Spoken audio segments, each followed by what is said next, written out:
नमो भगवते वासुदेवाय। पिछले अध्याय में आपने सुना कि किस प्रकार निर्धन ब्राह्मण की श्रद्धा, पापी व्यापारी का पश्चाताप, वृद्धा भक्तिन का दीपदान और अहंकारी राजा का परिवर्तन भगवान श्रीहरि की कृपा से सफल हुआ।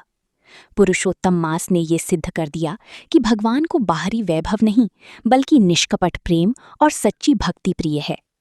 अब आगे सुनिए पुरुषोत्तम मास महात्म्य का चतुर्थ अध्याय, जहां भक्ति की शक्ति, सत्संग का प्रभाव, हरिनाम का चमत्कार और भगवान की असीम करुणा और भी अद्भुत रूप में प्रकट होती है। नैमिषारण्य में पुनः कथा आरंभ। सूत जी बोले, हे शौनक आदि ऋषियों, जब राजा वीरसेन के परिवर्तन और भगवान की कृपा की कथा समाप्त हुई, तब नैमिषारण्य की विशाल सभा कुछ समय के लिए मौन हो गई। ऐसा प्रतीत हो रहा था मानो स्वयं वातावरण भी उस दिव्य कथा के रस में डूब गया हो। चारों ओर यज्ञ की पवित्र अग्नि प्रज्वलित हो रही थी। हवन कुंड से उठती सुगंधित धूप की महक पूरे वन में फैल रही थी। मंद मंद वायु वृक्षों की शाखाओं को स्पर्श करती हुई बह रही थी। पक्षियों का मधुर कलरव और दूर बहती गोमती नदी की ध्वनि उस वातावरण को और भी अलौकिक बना रही थी। सभी ऋषि मुनि भगवान श्रीहरि की महिमा सुनकर भाव विभोर हो उठे। किसी की आंखों में भक्ति के आंसू थे, तो कोई ध्यान मग्न होकर नारायण नारायण का जप कर रहा था। तभी महान तपस्वी शौनक ऋषि ने अपने आसन से उठकर विनम्रतापूर्वक सूत जी को प्रणाम किया और बोले, हे महाभाग सूत जी, आप धन्य हैं जो हमें पुरुषोत्तम मास की इतनी पवित्र और दुर्लभ कथाएं सुना रही हैं। आपकी वाणी सुनकर हमारे हृदय में भक्ति का प्रकाश उत्पन्न हो रहा है। हमने सुना कि निर्धन ब्राह्मण को भगवान ने दर्शन दिए, पापी व्यापारी का जीवन बदल गया, एक छोटी सी वृद्धा की दीपक से भगवान प्रसन्न हो गए और अहंकारी राजा भी भगवान की शरण में आकर सुधर गया। इन सभी कथाओं से स्पष्ट है कि पुरुषोत्तम मास अत्यंत महान और कल्याणकारी है। किंतु हे सूत जी, हमारे मन में एक जिज्ञासा उत्पन्न हो रही है। क्या केवल बड़े बड़े तपस्वी, योगी और विद्वान ही इस मास का फल प्राप्त करते हैं? क्या साधारण गृहस्थ, स्त्रियां, निर्धन लोग, अशिक्षित व्यक्ति अथवा पापी मनुष्य भी भगवान की कृपा पा सकते हैं? यदि कोई मनुष्य बहुत अधिक पूजा पाठ न कर सके, यदि उसके पास दान देने योग्य धन न हो, यदि वो केवल सरल हृदय से भगवान का नाम स्मरण करे, तो क्या पुरुषोत्तम भगवान उस पर भी कृपा करते हैं? शौनक ऋषि के ये वचन सुनकर वहां उपस्थित सभी मुनि उत्सुकता से सूत जी की ओर देखने लगे। सबके मन में यही प्रश्न था कि क्या भगवान की कृपा केवल महान तपस्वियों तक सीमित है या हर भक्त को समान रूप से प्राप्त हो सकती है।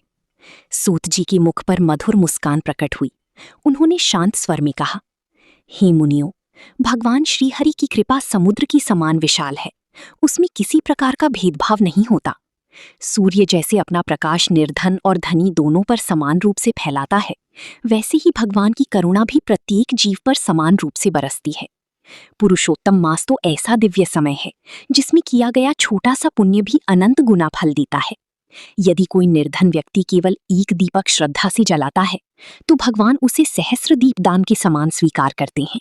यदि कोई भूखा मनुष्य भगवान का नाम लेकर एक रोटी किसी जरूरतमंद को दे दे, तो वो दान अनेक यज्ञों से बढ़कर हो जाता है।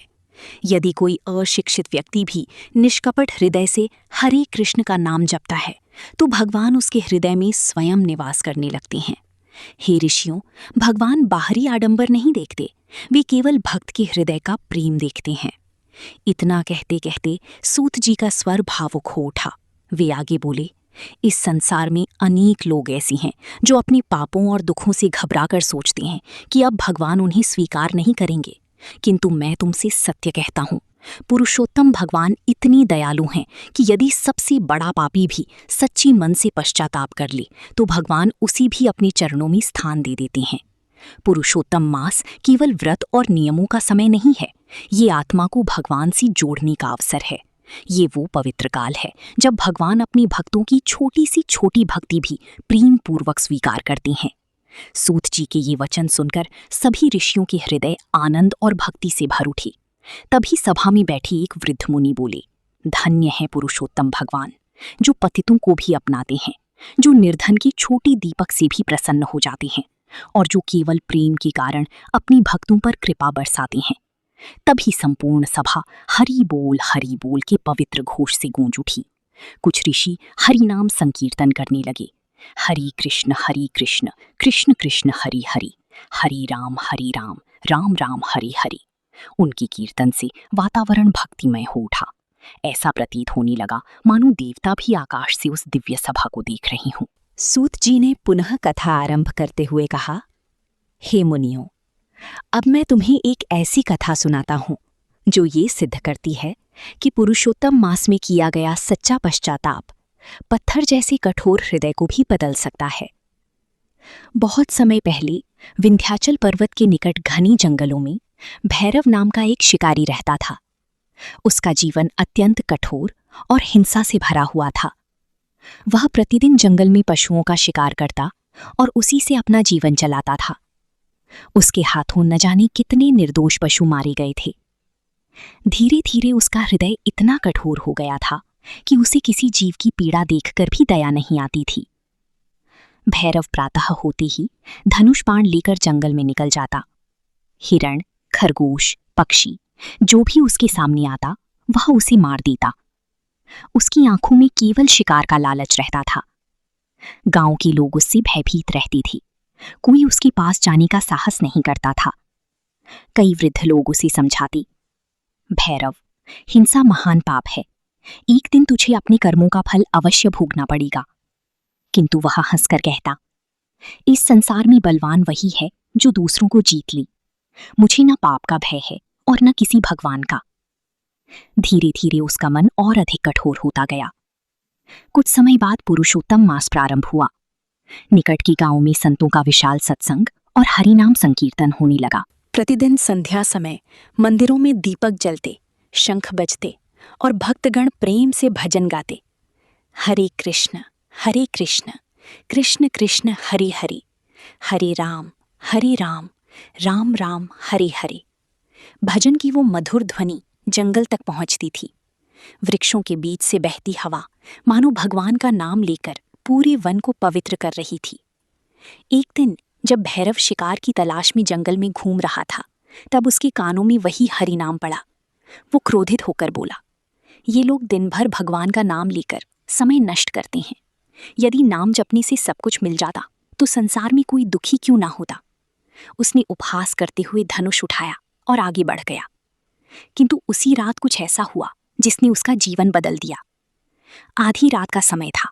चारों ओर घना अंधकार छाया हुआ था। भैरव अपनी झोपड़ी में गहरी नींद में सो रहा था।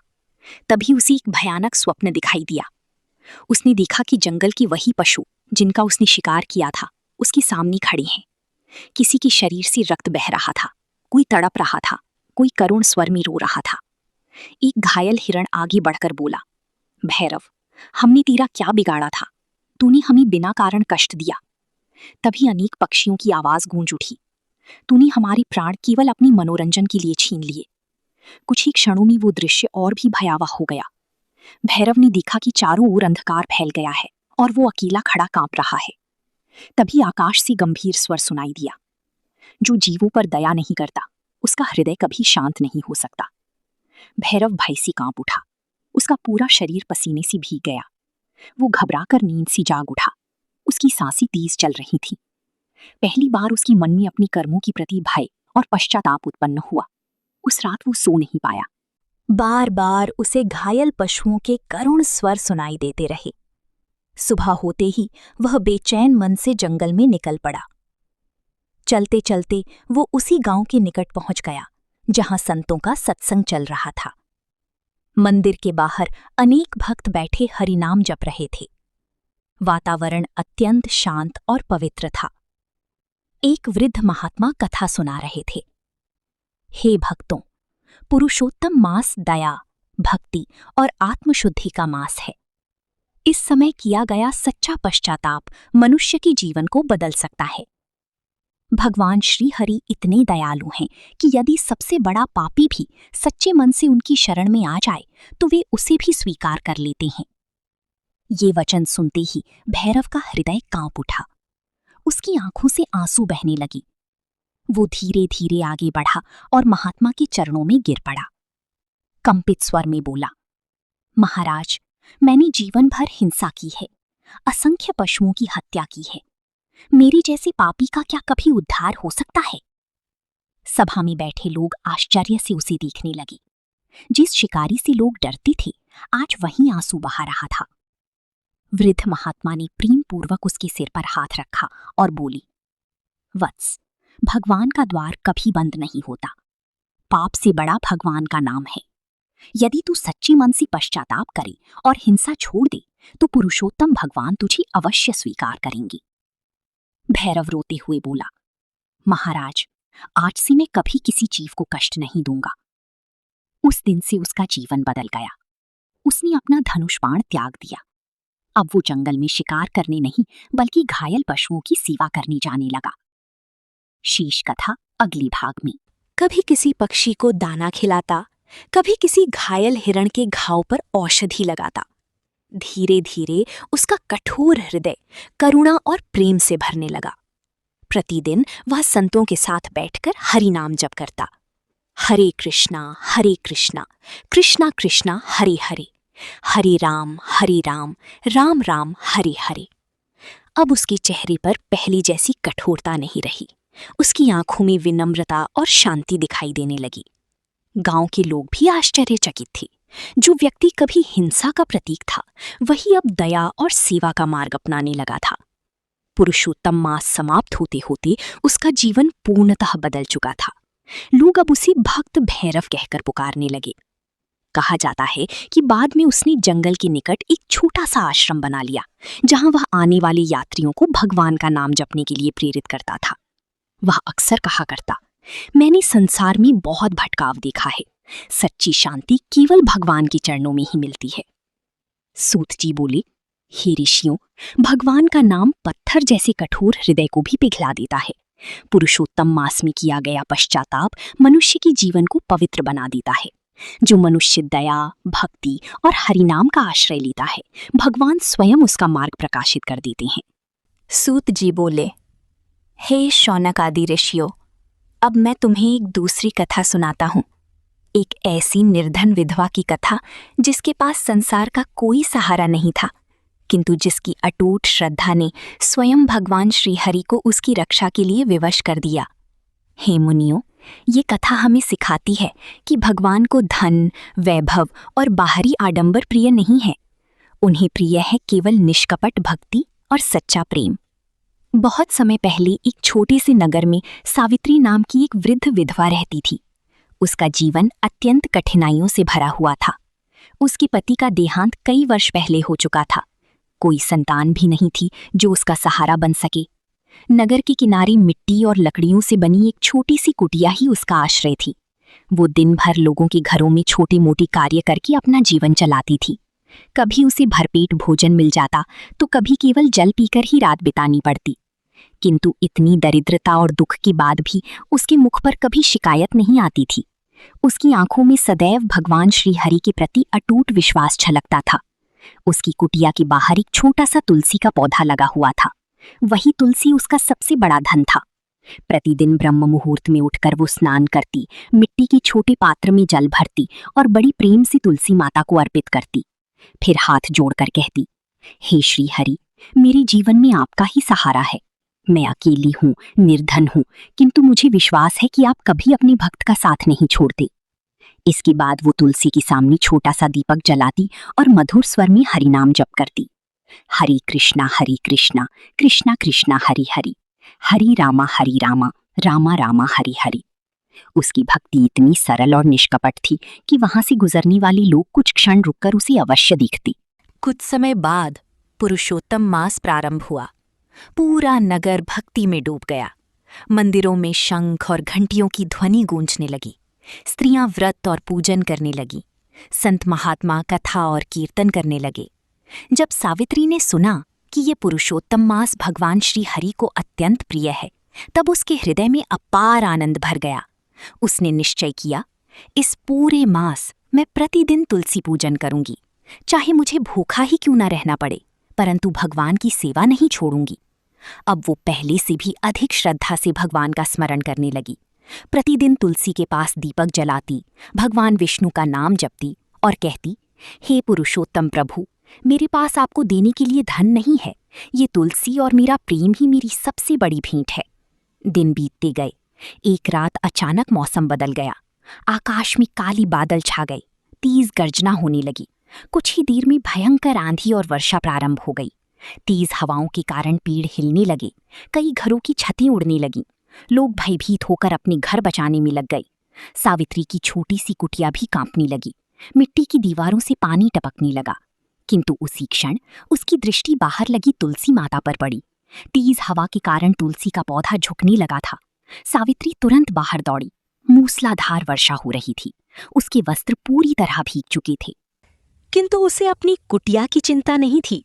वो दोनों हाथों से तुलसी को संभाल कर खड़ी हो गई और रोते हुए प्रार्थना करने लगी। हे पुरुषोत्तम प्रभु, ये तुलसी आपको अत्यंत प्रिय है। यदि मेरी भक्ति में सच्चाई है तो इसकी रक्षा कीजिए। मेरी कुटिया चली जाए तो भी कोई दुख नहीं, परंतु आपकी प्रिय तुलसी सुरक्षित रहनी चाहिए। वो पूरी रात वर्षा में भीगती हुई तुलसी के पास खड़ी रही और भगवान का नाम जपती रही।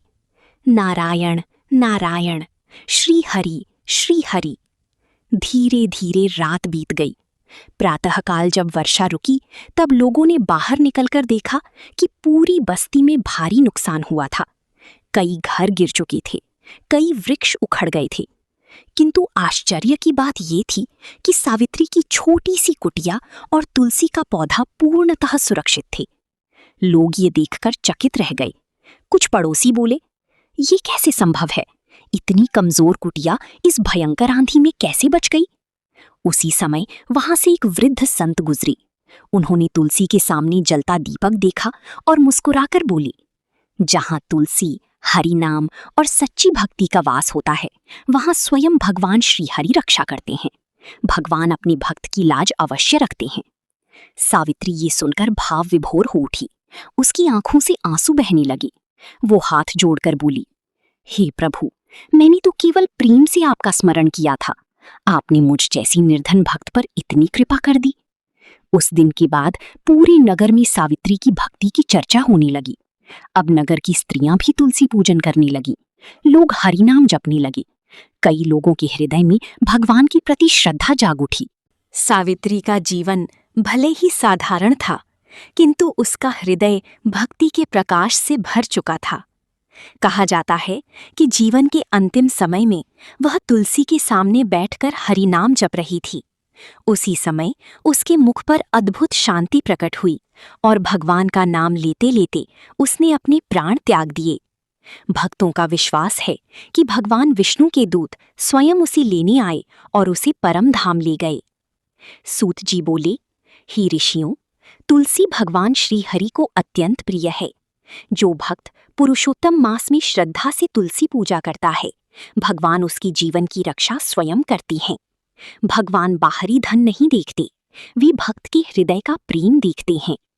बोलिए, श्री हरि भगवान की जय। सूत जी बोले, हे शौनक आदि ऋषियों, अब मैं आप सबको एक और पवित्र कथा सुनाता हूँ। एक ऐसे विद्वान पंडित की कथा जिसे अपने ज्ञान पर अत्यंत गर्व था, किंतु पुरुषोत्तम मास की कृपा और एक संत की वाणी ने उसके जीवन को पूर्णतः बदल दिया। हे मुनियों, यह कथा हमें सिखाती है कि केवल शास्त्रों का ज्ञान ही पर्याप्त नहीं है। जब तक ज्ञान के साथ विनम्रता और भगवान के प्रति प्रेम न हो, तब तक मनुष्य पूर्ण नहीं बन सकता। बहुत समय पहले काशी नगरी में सोमदेव नाम का एक प्रसिद्ध पंडित रहता था। वह वेद, उपनिषद, पुराण और शास्त्रों का महान ज्ञाता था। दूर दूर से लोग उससे शास्त्र सीखने आते थे। उसकी स्मरण शक्ति इतनी तीव्र थी कि वह बड़ी बड़ी ग्रंथों के श्लोक तुरंत सुना देता था। राजा महाराजा भी उसका सम्मान करते थे, किंतु धीरे धीरे ज्ञान के साथ उसके भीतर अहंकार उत्पन्न हो गया। अब वो स्वयं को सबसे श्रेष्ठ समझने लगा था। वो अक्सर सभा में कहा करता, मेरे समान विद्वान इस पूरे नगर में कोई नहीं। शास्त्रों का ऐसा ज्ञान किसी के पास नहीं है जैसा मेरे पास है। धीरे धीरे उसके हृदय से विनम्रता समाप्त होने लगी। यदि कोई साधारण भक्त भगवान का नाम लेकर भाव विभोर हो जाता तो वो उसका उपहास करता। वो कहता, केवल भजन गाने से कोई ज्ञानी नहीं बन जाता। सच्चा सम्मान तो विद्वानों को मिलना चाहिए। कुछ समय बाद पुरुषोत्तम मास प्रारंभ हुआ। पूरी काशी नगरी भक्ति में डूब गई। गंगा तट पर दीपक जलने लगे, मंदिरों में हरिनाम संकीर्तन होने लगा, संत महात्मा भागवत कथा सुनाने लगी। उसी समय नगर में एक वृद्ध संत पधारे। वे अत्यंत साधारण वेश में रहते थे। न उनके पास धन था, न बड़ी शिष्य, न कोई बाहरी वैभव, किंतु उनके मुख पर अद्भुत तेज था। उनकी आंखों में करुणा और वाणी में भक्ति का मधुर रस था। प्रतिदिन संध्या समय वे गंगा तट पर बैठकर श्रीमद् भागवत कथा सुनाती। जब वे भगवान श्री कृष्ण की बाल लीलाओं का वर्णन करती तो श्रोताओं की आंखों से आंसू बहने लगते। उनकी कथा सुनने के लिए दूर दूर से लोग आने लगे। साधारण गृहस्थ, वृद्ध, स्त्रियां, बालक सभी प्रेम से कथा सुनती और हरिनाम जपती। ये देखकर पंडित सोमदेव के मन में ईर्ष्या उत्पन्न हुई। वो सोचने लगा, मैं इतना बड़ा विद्वान हूं, फिर भी लोग इस साधारण संत का इतना सम्मान क्यों कर रहे हैं। एक दिन वो क्रोध में भरकर कथा सभा में पहुंचा। उसने मन ही मन निश्चय किया, आज मैं ऐसी कठिन प्रश्न पूछूंगा कि ये संत उत्तर नहीं दे पाएंगी और सबके सामने इनका सम्मान समाप्त हो जाएगा। सभा समाप्त होने के बाद सोमदेव खड़ा हुआ और बोला, महाराज, यदि आप इतने बड़े ज्ञानी हैं तो मेरे कुछ प्रश्नों का उत्तर दीजिए। वृद्ध संत मुस्कुराए और बोले, पूछिए पंडित जी। सोमदेव ने वेद, उपनिषद और दर्शन से जुड़े अनेक कठिन प्रश्न पूछे। सभा में बैठे लोग आश्चर्य से उसकी ओर देखने लगे, किंतु वृद्ध संत शांत भाव से प्रत्येक प्रश्न का उत्तर देते गए। उनकी वाणी में न अहंकार था और न क्रोध। उनके उत्तर इतने सरल और मधुर थे कि सभा में बैठे लोग मंत्रमुग्ध हो गए। अंत में संत ने मुस्कुराकर कहा, पंडित जी, शास्त्रों का सार केवल एक ही है, भगवान से प्रेम करो और अहंकार छोड़ दो। यदि ज्ञान मनुष्य को विनम्र ना बनाए तो वो केवल शब्दों का बोझ बन जाता है। ये सुनते ही पूरी सभा शांत हो गई। सोमदेव के हृदय में जैसे कोई वज्र गिर पड़ा। पहली बार किसी ने उसकी अहंकार को इतने सरल शब्दों में तोड़ दिया था, किंतु उसका मन अभी भी बेचैन था। वो बिना कुछ बोले वहां से चला गया। उस रात वो सो नहीं पाया। आधी रात को उसे एक अद्भुत स्वप्न दिखाई दिया। उसने देखा कि वो विशाल ग्रंथों की ढेर के नीचे दबा जा रहा है। वेद, शास्त्र और पुराण उसकी चारों ओर बिखरे पड़े हैं। वो सहायता के लिए पुकार रहा है, किंतु कोई उसकी सहायता नहीं कर रहा। तभी दूर दिव्य प्रकाश प्रकट हुआ। उस प्रकाश के मध्य भगवान श्री कृष्ण मुस्कुराते हुए दिखाई दिए। उनकी मधुर वाणी गूंजी, सोमदेव, ज्ञान तब तक अधूरा है जब तक उसमें भक्ति और विनम्रता ना हो। जो ज्ञान मनुष्य को भगवान से दूर ले जाए वो केवल अहंकार है, और जो ज्ञान मनुष्य को प्रेम, दया और भक्ति सिखाए वही सच्चा ज्ञान है। इतना सुनते ही सोमदेव की आंखों से आंसू बहने लगी। वो घबराकर नींद से जाग उठा। उसका हृदय पश्चाताप से भर गया। प्रातःकाल होते ही वो दौड़ता हुआ गंगा तट पहुंचा, जहां वृद्ध संत कथा सुना रहे थे। सभा के बीच में ही वो संत के चरणों में गिर पड़ा। कंपित स्वर में बोला, महाराज, मुझे क्षमा कर दीजिए। आज तक मैं केवल शब्दों का ज्ञानी था, भक्ति का नहीं। मुझे अपने ज्ञान पर इतना गर्व हो गया था कि मैं भगवान के प्रेम का वास्तविक अर्थ ही भूल गया। वृद्ध संत ने प्रेम पूर्वक उसे उठाया और बोले, पंडित जी, जिस दिन मनुष्य अपने अहंकार को पहचान लेता है उसी दिन उसका वास्तविक ज्ञान प्रारंभ होता है। ये सुनकर सोमदेव की आंखों से आंसू बहने लगे। उस दिन से उसका जीवन पूर्णतः बदल गया। अब वो पहले की तरह अपने ज्ञान का प्रदर्शन नहीं करता था। वो विनम्र होकर कथा सुनता, हरि नाम जपता और भक्तों का सम्मान करता। अब उसके मुख से सदैव यही वचन निकलते, सच्चा ज्ञान वही है जो मनुष्य को भगवान के चरणों तक पहुंचा दे। धीरे धीरे वो स्वयं भी भक्ति और विनम्रता का प्रचार करने लगा। कथा के अंत में वो हाथ जोड़कर लोगों से कहता, अहंकार मनुष्य को अंधा बना देता है। भगवान तक पहुंचने का मार्ग केवल प्रेम, विनम्रता और भक्ति है। सूत जी बोली, हे ऋषियों, ज्ञान महान है किंतु भक्ति के बिना अधूरा है। पुरुषोत्तम मास मनुष्य के भीतर छिपे अहंकार को दूर करके उसके हृदय में भगवान के प्रति प्रेम जागृत करता है। जो मनुष्य विनम्र होकर भगवान का नाम लेता है, भगवान स्वयं उसे सच्चे ज्ञान का प्रकाश प्रदान करते हैं। बोलिए पुरुषोत्तम भगवान की जय। सूत जी बोले, हे मुनियों, अहंकार ज्ञान को भी अंधकार बना देता है, जबकि भक्ति अज्ञानी को भी भगवान के निकट पहुंचा देती है। सूत जी बोले, हे शौनक आदि ऋषियों, जब अभिमानी पंडित सोमदेव के परिवर्तन की कथा समाप्त हुई, तब संपूर्ण नैमिषारण्य भक्ति और आश्चर्य से भर उठा। सभी ऋषि ये सोचकर भाव विभोर हो गए कि भगवान की कृपा कितनी अद्भुत है। जो शिकारी हिंसा में डूबा था, वो भक्त बन गया। जो निर्धन विधवा अकेली थी, उसकी रक्षा स्वयं भगवान ने की। और जो विद्वान पंडित अहंकार में डूबा था, वही विनम्र भक्त बन गया। कुछ क्षणों के लिए सभा में गहरा मौन छा गया। केवल यज्ञ अग्नि की धीमी ध्वनि और वृक्षों से बहती मंद पवन का स्वर सुनाई दे रहा था। तभी अचानक ऐसा प्रतीत हुआ मानो पूरा वातावरण दिव्य प्रकाश से भर उठा हो। आकाश में मधुर वीणा की ध्वनि गूंजने लगी, नारायण नारायण। सभी ऋषियों ने आश्चर्य से ऊपर देखा। ऐसा अनुभव हो रहा था मानो स्वयं देवर्षि नारद वहां प्रकट हो गए हों। उनके मुख पर दिव्य तेज था, हाथों में वीणा सुशोभित हो रही थी। वे प्रेम और आनंद में डूबे हुए भगवान का नाम गाती जा रही थी, नारायण नारायण। उनकी वीणा की मधुर ध्वनि से पूरा नैमिषारण्य भक्तिमय हो उठा। ऋषि मुनि ध्यानमग्न हो गए। कई संतों की आंखों से प्रेमाश्रु बहने लगे। देवर्षि नारद मुस्कुराए और बोले, हे ऋषियों, कलयुग में मनुष्य का मन अत्यंत चंचल और अशांत हो गया है। लोग मोह, क्रोध, लोभ और अहंकार में फंसकर भगवान को भूलते जा रहे हैं। किंतु भगवान श्री हरि ने कलयुग के प्राणियों पर महान कृपा की है। इस युग में भगवान तक पहुंचने का सबसे सरल और सर्वोत्तम मार्ग है हरि नाम संकीर्तन। विशेषकर पुरुषोत्तम मास में किया गया हरि नाम जप अनंत गुना फल देता है। जो भक्त श्रद्धा से भगवान का नाम लेता है, भगवान स्वयं उसके हृदय में निवास करने लगते हैं। इतना कहकर देवर्षि नारद ने अपनी वीणा बजाई और मधुर स्वर में हरि नाम संकीर्तन करने लगे। हरि कृष्णा कृष्णा कृष्णा हरि हरि, हरि रामा रामा रामा हरि हरि। उनके साथ सभी ऋषि मुनि भी हरि नाम जपने लगे। पूरा वातावरण भगवान के नाम से गूंज उठा। कहा जाता है कि उस समय देवताओं ने आकाश से पुष्प वर्षा की। सुगंधित पुष्प नैमिषारण्य की पवित्र भूमि पर गिरने लगे।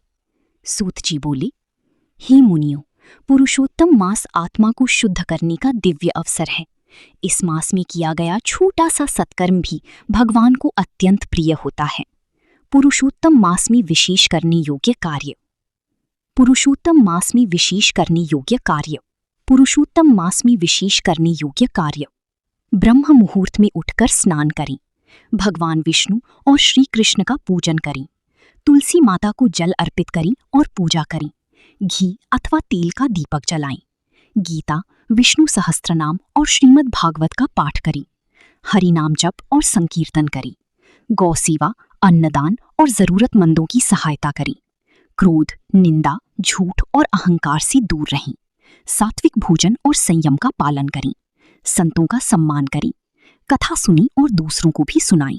अध्याय 4 का दिव्य संदेश। सूत जी बोले, हे ऋषियों, इस अध्याय की सभी कथाएं हमें एक ही सत्य सिखाती हैं। शिकारी का परिवर्तन, निर्धन विधवा की तुलसी भक्ति और अभिमानी पंडित का झुका हुआ सिर, ये सभी इस बात का प्रमाण हैं कि भगवान की कृपा पाने के लिए धन, बल या बड़ा ज्ञान आवश्यक नहीं है। भगवान को प्रिय है सच्चा पश्चाताप, निष्कपट प्रेम, विनम्रता, दया और भगवान के प्रति अटूट श्रद्धा। पुरुषोत्तम मास आत्मा को भगवान से जोड़ने वाला दिव्य सेतु है। जो भक्त इस मास में श्रद्धा से हरि नाम जपता है, कथा सुनता है और दूसरों को सुनाता है, उसके जीवन में अवश्य प्रकाश प्रकट होता है। भगवान श्री हरि ऐसे भक्तों के दुख दूर करते हैं, उनके हृदय को शांति से भर देते हैं और अंत में उन्हें अपने चरणों में स्थान देते हैं। आइए हम सब भी प्रेम पूर्वक भगवान का नाम स्मरण करें। हरि कृष्ण कृष्ण कृष्ण हरि हरि, हरि राम राम राम हरि हरि। भगवान श्री हरि आप सभी के जीवन में भक्ति, शांति, सद्बुद्धि और आनंद प्रदान करें। ओम नमो भगवती वासुदेवाय। बोलिए पुरुषोत्तम भगवान की जय।